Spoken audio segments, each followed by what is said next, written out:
हाँ जी, इस वक्त मैं मौजूद हूँ Fatima foundation blood bank and haematological services में, जहाँ पर थैलेसीमिया और हीमोफीलिया के मरीजों का इलाज किया जाता है। इस बारे में मजीद जानते हैं एडमिनिस्ट्रेटर सैयद मुस्लिम शाह से, उनका क्या कहना है। अच्छा सर, आप हमें ये फातिमा फाउंडेशन के बारे में थोड़ा सा ब्रीफली जो व्यूवर्स हैं उनके लिए थोड़ा सी चीज़ बताएं कि ये कब वजूद में आया और इसके क्या क्या फंक्शंस हैं। ये फातिमा फाउंडेशन वैसे तो किसी तारुफ का मुद्दा आज नहीं, 1980 में ये कराची से स्टार्ट हुआ। अभी हमारे तक 14,000 से ज़्यादा बच्चे जो है रजिस्टर्ड हैं। और ये सेंटर जो है हमारा 2012 में दिसंबर में इनॉग्रेट हुआ था। तकरीबन 10 साल से ऊपर हो गए, जिस पर हमारे पास तकरीबन 346 बच्चे रजिस्टर्ड हैं। की बुनियाद पे भी आपके ओपीडी में भी लोग आते हैं? जी सर, ओपीडी में हमारे पास बहुत आते हैं, क्योंकि तो हम उनको फराम करते हैं, लेकिन एक्सचेंज में सिर्फ डोनर लेते हैं, बाकी सब फ्री ऑफ कॉस्ट है, किसी किस्म की चार्जेस नहीं है सर। आपका ये जो दायरा खैरपुर में कैम है, ये सिर्फ खैरपुर डिस्ट्रिक्ट के लोग ही यहाँ पे आते हैं या इसके अलावा जो दूसरे अजला हैं वहाँ से भी लोग यहाँ पे आ सकते हैं? जी, दूसरे अजला से हमारे पास जो है वो दादू, घोड़की, शिकारपुर, जकमाबाद, नौशहरा, फिरोज, सक्खर, यहाँ से भी हमारे पेशेंट्स जो हैं वो वहाँ से यहाँ ट्रांसफर होने आते हैं। अगर आपको यहाँ पे कोई हेल्पलाइन है, या अगर कोई मरीज़ एक क्रिटिकल कंडीशन में हो, आपकी जो एम्बुलेंस वगैरह हैं उनको वहाँ से पिक करती हैं या ऐसा कोई सिस्टम? जी, हमारे पास हेल्पलाइन वगैरह फ़िलहाल तो हमारे पास नहीं है, लेकिन ये है कि 9 to 5 हमारा बिज़नेस आवर्स हैं। और मतलब जो ऑफिस टाइमिंग है हमारी, बिज़नेस आवर्स तो नहीं कहना चाहिए कि, लेकिन जो है ऑफिस टाइमिंग 9 से 5 है। और एम्बुलेंस भी हमारे पास 2 ही हैं।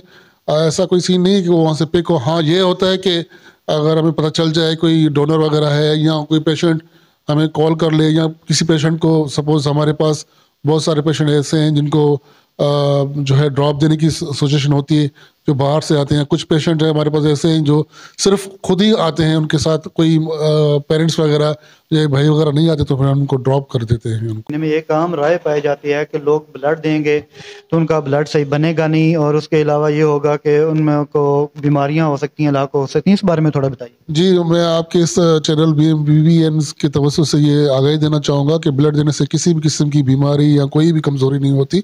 अमूमन जो है वो जो ब्लड है वो 18 से 60 साल तक आप ब्लड दे सकते हैं।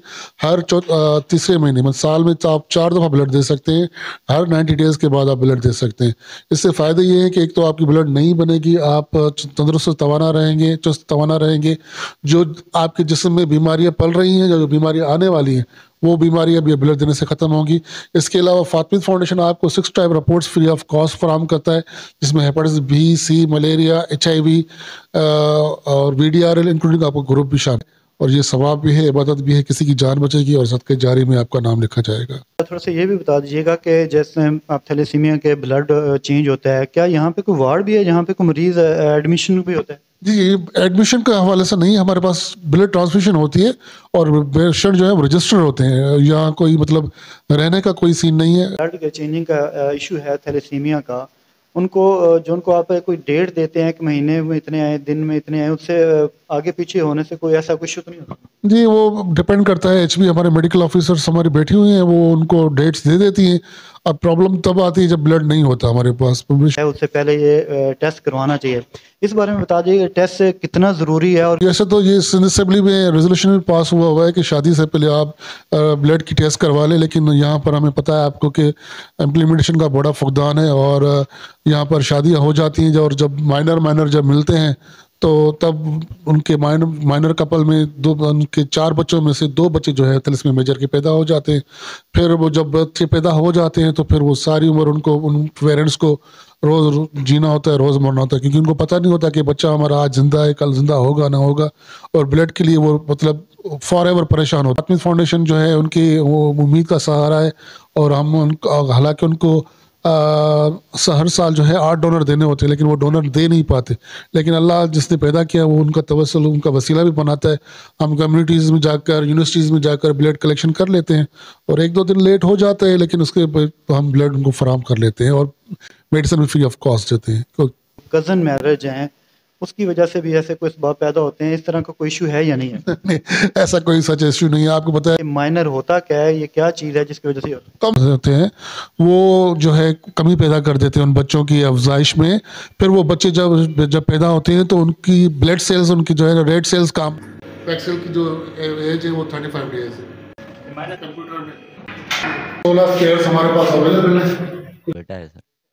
जब इसकी तबीयत खराब हो गई तो हमने, पहले मेरी बेटी थी 8 साल की, वो फौत हो गई है, उस फ्री ऑफ कास्ट है।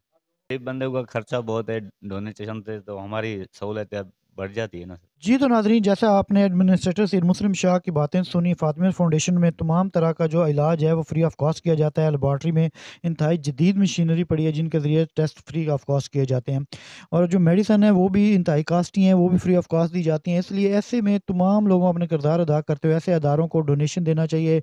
ब्लड देने में किसी किस्म की कोताही नहीं करनी चाहिए ताकि किसी भी ज़िंदगी को बचाया जा सके।